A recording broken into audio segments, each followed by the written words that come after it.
एक बार एक बुद्धिमानी राजा था। उसका काफ़ी बड़ा साम्राज्य था।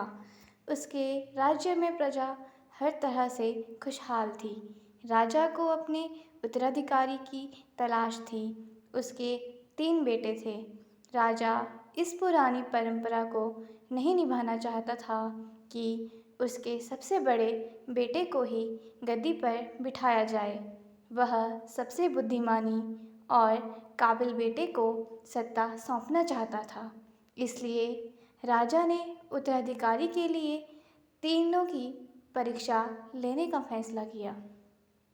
राजा के तीनों बेटों को अलग अलग दिशाओं में भेजा गया।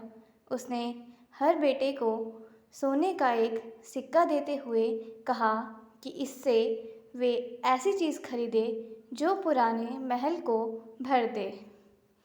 पहले बेटे ने सोचा कि पिता तो सठिया चुके हैं, इस थोड़े से पैसे से इस महल को किसी चीज़ से कैसे भरा जा सकता है। इसलिए वह एक मैखाने में गया, शराब पी और सारा पैसा खर्च कर डाला। राजा के दूसरे बेटे ने इससे भी आगे सोचा। वह इस नतीजे पर पहुंचा कि शहर में सबसे सस्ता तो कूड़ा ही है। इसलिए उसने महल को कचरे से भर दिया। तीसरे बेटे ने 2 दिन तक इस पर चिंतन मनन किया कि महल को सिर्फ एक सिक्के से कैसे भरा जा सकता है। वह वाकई कुछ ऐसा करना चाहता था जिससे पिता की उम्मीद पूरी होती हो।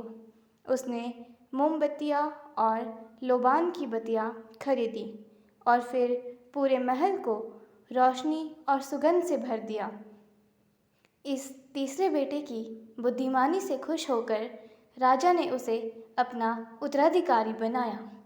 अतः इस कहानी से हमें यह सीख मिलती है कि बुद्धि से कुछ भी पाया जा सकता है।